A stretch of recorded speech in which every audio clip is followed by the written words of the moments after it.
Hello, on débute ce décan walk avec l'exploration du 2 de bâton qui correspond au premier décan dans le signe du bélier. Dans cette vidéo, je vais te faire rapidement un résumé du décan walk en quelques phrases et puis répondre aux questions qu'on m'a posées surtout. Ensuite, je vais faire un rapide topo sur l'astrologie et la Kabbale. Ensuite, libre à toi d'aller approfondir si tu le souhaites de ton côté. J'ai pris deux autres cartes, deux autres jeux pour un petit peu étendre la signification du 2 de bâton. Et ensuite, je vais te parler de mon observation de cette période et puis la pratique que j'ai mis en place. Et enfin, je vais te parler du tirage que j'ai créé pour cette période. Et je te dis à tout de suite. Je suis trop contente de te retrouver ici pour l'exploration de ce premier décan, le 2 de bâton. Et je vais d'abord répondre à quelques questions qu'on m'a posées. On m'a demandé à quoi ça sert le décan walk dans un tirage. Le décan walk, c'est une pratique d'analyse, surtout en mon sens, hein. C'est comme ça que moi je pratique le décan walk. Ça me permet de comprendre mieux l'interaction de l'astrologie dans le tarot et vice-versa. Avec la Kabbale aussi, moi j'adore étudier, donc ça me permet d'aller étudier, d'aller approfondir sur les choses. Là où ça peut servir dans un tirage, c'est que si tu t'intéresses aux correspondances avec l'astrologie et la Kabbale, ça approfondit un peu plus la signification de la carte. Voilà. J'utilise plusieurs livres, je vais étudier la mythologie, je vais étudier les correspondances kabbalistiques, astrologiques. J'ai sorti plusieurs jeux, donc j'étudie les arcanes de plusieurs jeux. On en apprend toujours, hein. C'est vaste, c'est vaste, c'est vaste comme champ en fait, l'ésotérisme. Il y a plein de choses à aller voir, c'est the rabbit hole quoi, tu tombes dedans. Et puis, je vais observer aussi comment ces énergies interagissent dans mon quotidien à moi. Et puis, j'ai une petite pratique créative que je vais te présenter tout à l'heure. Voilà, moi, c'est comme ça que je pratique le Decan Walk. Il y en a d'autres qui vont faire de la dévotion, qui vont créer un hôtel, qui vont travailler avec les énergies du dieu du décan, parce que chaque décan correspond à un dieu. Il y en a qui créer des choses, il y en a qui vont, enfin, créer des choses, je ne te parle pas seulement artistique, hein, des recettes, il y en a qui vont créer des talismans, il y en a qui... Voilà, il y a plusieurs pratiques, c'est vaste, c'est large, libre à toi de choisir la tienne. Si tu as envie de pratiquer avec le Decan Walk, c'est très personnel. Après, c'est assez contraignant parce que tous les 10 jours, on change de décan. Donc moi, je vais essayer de faire une vidéo tous les 10 jours. Je te promets rien du tout. Ça va dépendre de mon temps, de mon énergie et de ce que j'ai envie de partager aussi. Donc aujourd'hui, je commence avec le premier décan, mais on verra bien.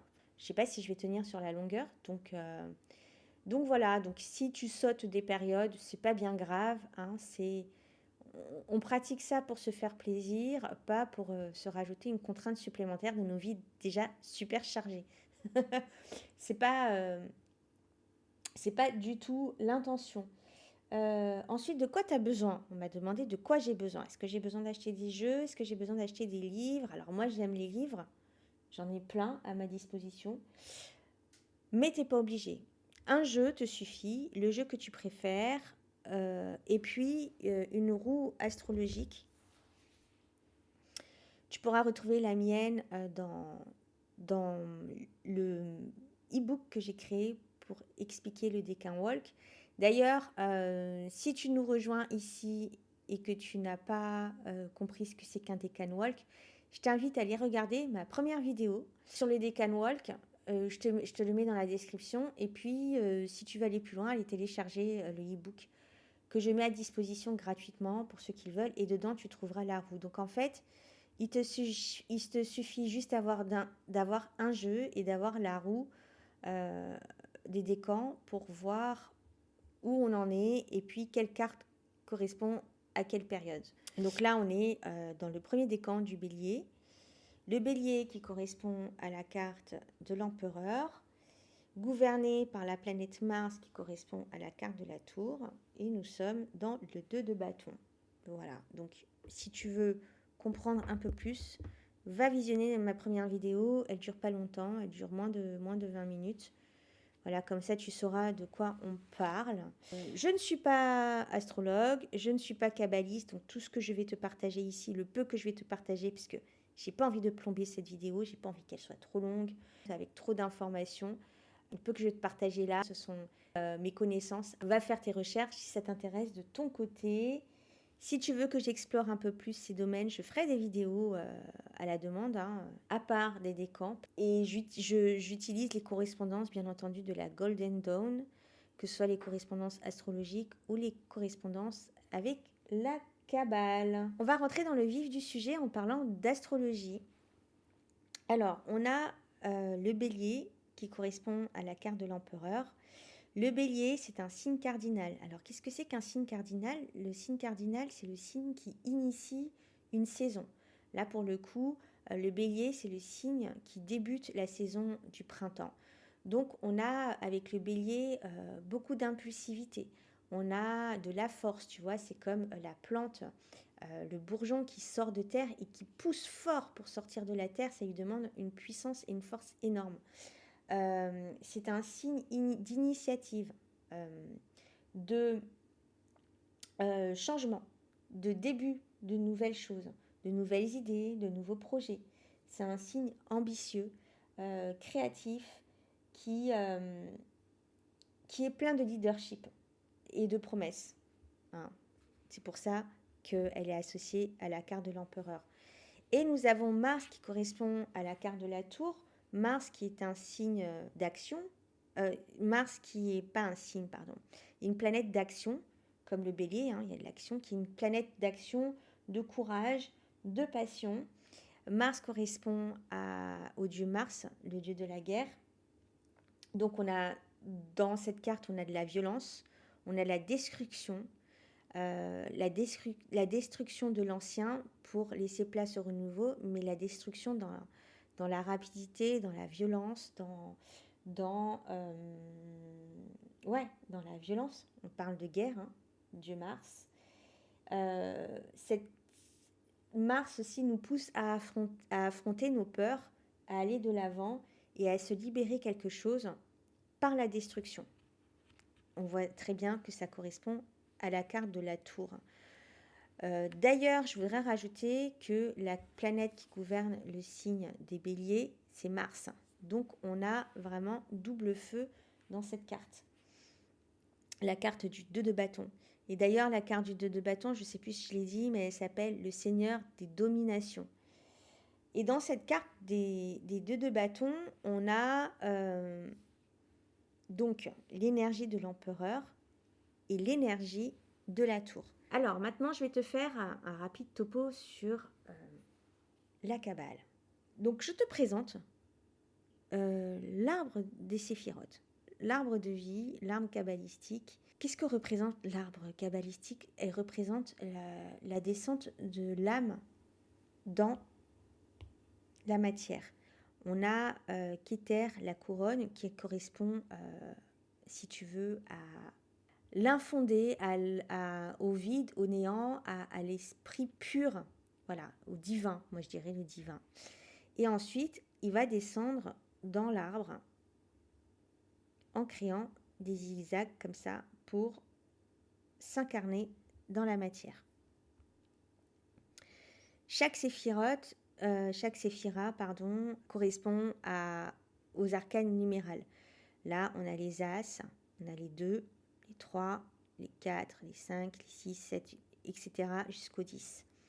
Chaque séphira aussi correspond à un signe astrologique. Tu vois, comme je l'ai mis sur la carte. Donc, on est sur le 2. Le 2 représente la deuxième séphira qui s'appelle Chokma, qui est la séphira de la sagesse. Le numéro 2, et en fait, elle n'a pas de signe astrologique, elle représente cette séphira, tous les signes astrologiques en elle, ça veut dire qu'elle a tous les potentiels en elle. Donc en fait, on a l'esprit qui s'incarne, là, il descend dans le 2. Le 2, c'est une séphira masculine, voilà. Donc en fait, il représente le père, la dualité, et c'est là où les choses se préparent. Il n'y a pas de forme pour l'instant. il y a juste une idée, il n'y a pas de forme. Il y a juste la préparation, la gestation, comme en numérologie, le chiffre numéro 2. Donc la préparation, la gestation, tous les potentiels se trouvent là. Et ensuite, quand elle va passer dans le 3, dans la sphère Bina qui est féminine, là, les choses commencent à prendre forme. Voilà, je vais m'arrêter là pour euh, la Kabbale. Donc, c'est juste pour te montrer un petit peu comment fonctionne l'arbre des séphirotes. Tu vois que dans cette carte, on a ce 2 de bâton qui correspond aux énergies des deux. Donc, on a vu l'empereur, c'est l'énergie du bélier, qui est initiateur, qui est l'ambition, qui est le leadership. L'empereur, c'est aussi la stabilité, c'est aussi la solidité, c'est la construction. On construit les choses, on pose les premières pierres. On suit nos plans. Hein.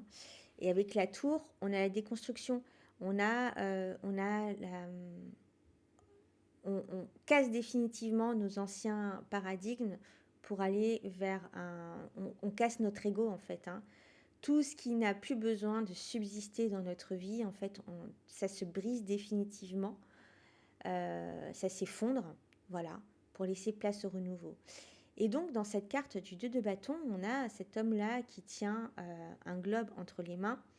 Il y a Waite qui représente Alexandre le Grand, la tristesse d'Alexandre le Grand quand il veut aller vers de nouvelles explorations et que se rend compte qu'il n'y a plus rien à conquérir dans le monde. En fait, on a cette personne-là qui a une folle envie de conquérir le monde et qui est en train de faire des plans dans sa tête pour savoir comment il va conquérir le monde. On a cette notion de domination, ça fait penser à Christophe Colomb aussi, de colonisation. La colonisation se fait souvent dans l'histoire, c'est fait toujours dans l'histoire par la domination, par la destruction des peuples, par la violence, par la guerre. La colonisation, c'est jamais faite de manière...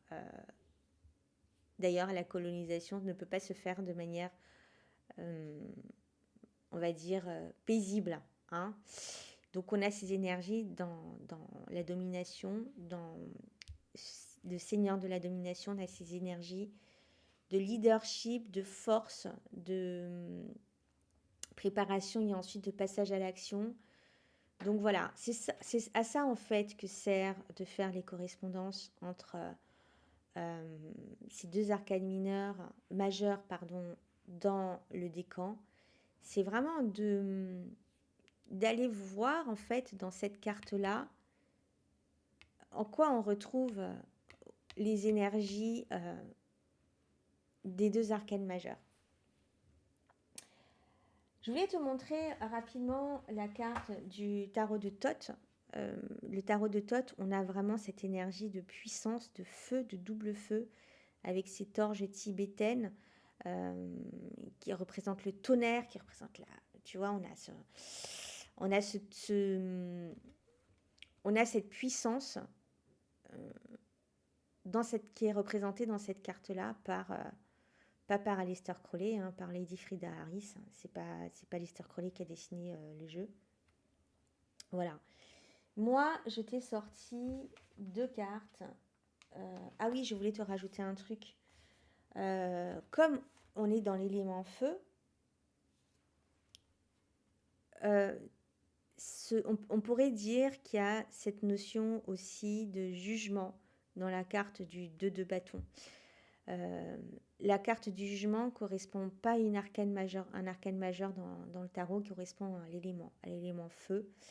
Cette carte de jugement, justement, vient te dire, et c'est intéressant, tu vas le voir par la suite, elle vient te dire, justement, il y a un grand changement qui se profile. Est-ce que ce changement-là, tu vas y aller en suivant ta propre voie? Ou est-ce que tu vas suivre la voie du système? Est-ce que tu vas suivre la voie de ce qu'on t'indique de faire? Voilà, c'est parce que dans cette carte du 2 de bâton, tu vas voir qu'il y a beaucoup cette notion de prendre sa propre voie. D'ailleurs, j'ai choisi la carte du 2 de bâton de, du Mariel Tarot et du Krone Tarot, du Tarot of the Krone, pardon. On voit ce truc de se diriger vers quelque chose d'inconnu.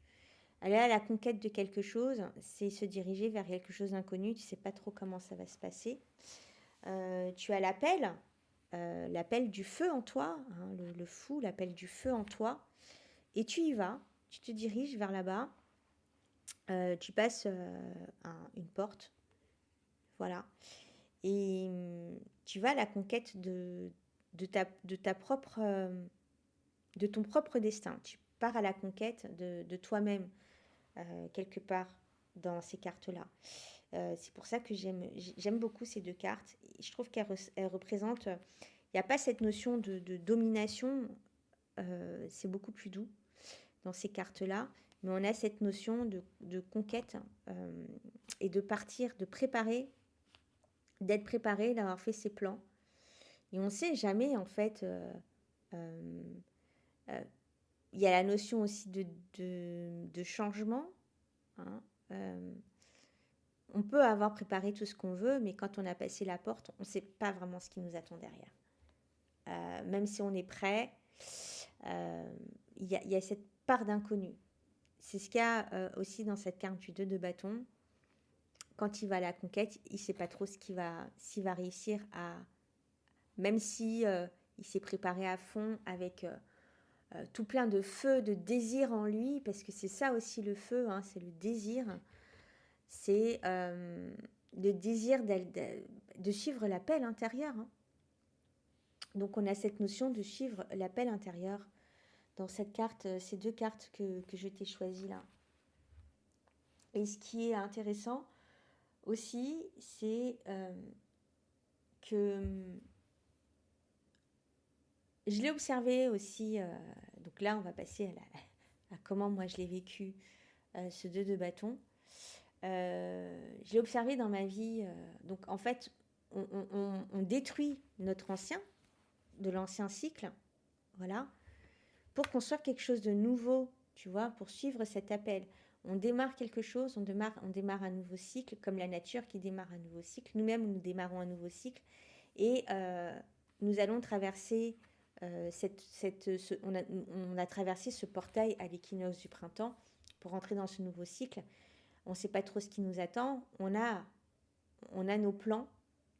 On sait vers où on veut aller. Et les plans qu'on a choisis, c'est que moi j'ai choisi pour cette nouvelle année, c'est d'aller vers ma voie, celle qui me semble la plus juste pour moi, celle qui résonne pour moi, c'est-à-dire le freelance, l'indépendance financière, quitter le salariat.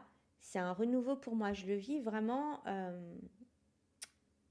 ce nouveau cycle, comme l'émergence d'une nouvelle personne en moi, tu vois. Je lâche, j'ai détruit tout ce qui était l'ancienne Ashwina. Oui, Ashwina, c'est mon vrai prénom. H, c'est mon diminutif. Je lâche l'ancienne Ashwina, je détruis l'ancienne Ashwina pour aller vers une personne de plus disciplinée, de plus structurée, je suis en train de poser des bases solides de mon projet. Pour aller de l'avant, je suis en train de planifier les choses. Et là, bizarrement, tu vois, la semaine prochaine, la nouvelle semaine qui commence demain, je vais passer à l'action et je vais passer à la carte du 3 de bâton et ensuite à la carte du 4 de bâton. J'espère que je vais continuer à suivre les cycles comme ça. Donc voilà, c'est-à-dire je vais passer à l'action. Là, je suis dans la période de gestation. Je marche vers l'inconnu. Je ne sais pas trop où j'y vais, mais j'y vais avec confiance en la vie. J'y vais avec confiance en mon divin. Je suis mon appel intérieur. Vraiment, là, je suis clairement en train de suivre mon appel intérieur. Donc, il y a cette notion de destruction de l'ancien pour aller vers le nouveau. Et d'ailleurs, je te parlais de ma pratique. Attends, je voulais dire un dernier truc. Oui, ce mois-ci, le mois de mars, ce que j'ai fait, j'ai posé les jalons. J'ai préparé mon business. Et maintenant, je suis prête à passer à l'action. Tu sais, j'ai fait tout ce qui était préparation de la cible, de l'offre, l'étude de marché, blablabla, tout ce qu'on met en amont en place avant d'aller conquérir son marché. Et là, je vais aller conquérir mon marché en fait, hein. Je vais aller, aller chercher mes clients. Et, et ça correspond vachement à ce que j'ai vécu. Aussi, tu sais, confronter mes peurs, parce que forcément, il y a des peurs qui arrivent, parce que je vais vers l'inconnu, je ne sais pas où je vais. Et je suis en train de construire cette personnalité, j'ai l'impression de me répéter, cette personnalité, cette nouvelle personnalité, cette nouvelle identité que je veux devenir en fait. Je veux devenir un empereur en puissance. Je veux avoir le pouvoir de l'empereur. Je veux avoir... je veux incarner ça. Et donc, pour ma pratique que j'ai faite ce mois-ci, je vais te le mettre à l'écran. Je suis une personne créative, j'aime, tu sais que mon truc c'est le dessin, j'aime dessiner, j'aime sculpter des choses, j'aime peindre et tout, mais bon, la facilité pour moi c'est de dessiner sur ma tablette, faire du collage sur ma tablette. Et j'ai créé cette carte que tu vois à l'écran là. Ça c'est ma carte du Mars en bélier. La personne qui est de dos là, c'est moi. Je suis habillée en empereur. C'est le dessin, c'est la nana, je vais te le mettre là, à l'écran, que j'avais dessiné il y a 2 ans, je crois, sur la carte de l'empereur. Et donc, je suis prête à passer le portail. Et tu vois, j'ai l'infini des possibles derrière l'univers à travers ce portail. Au-dessus du portail, là, j'ai mis deux béliers avec des fleurs qui représentent le renouveau, le printemps. Et puis, je suis dans une pièce de la tour, en fait. C'est la tour qui est en ruine. Tu vois le feu, là, aux extrémités de la carte. Et donc, voilà, je trouve que cette carte représente beaucoup mon cheminement dans ce 2 de bâton. Ce que je suis en train de traverser. Et tout l'espoir et aller vers ma destinée, vraiment, c'est traverser le portail, quoi, d'une identité à une autre. Voilà, donc c'est ce que j'ai créé, moi. Et je t'invite à créer des choses aussi durant ces périodes. C'est hyper intéressant à faire. Voilà, ben écoute, ah oui, il me reste une chose avant de te laisser. J'ai créé un tirage qui va s'afficher là, à l'écran. Donc, j'ai mis les cartes, la tour et du 2 de bâton et de l'empereur. Et en dessous, un tirage en 3 cartes. La carte numéro 1, ce qui doit être déconstruit définitivement.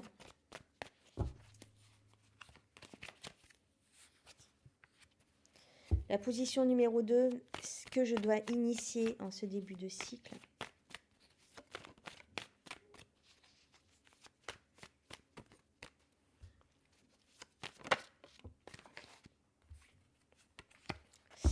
Et la position numéro 3, le passage en fait vers le prochain cycle, qui est le 3 de bâton, je te le rappelle.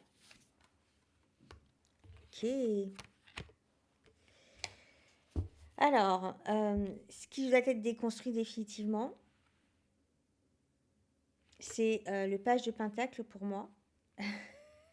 Bon, fini de faire la débutante, fini de faire celle qui commence les choses. En fait, il faut lâcher la posture de celle qui doit apprendre tout le temps, celle qui doit tout le temps, qui débute tout le temps. En fait, je suis plus une enfant maintenant, je suis une personne mature.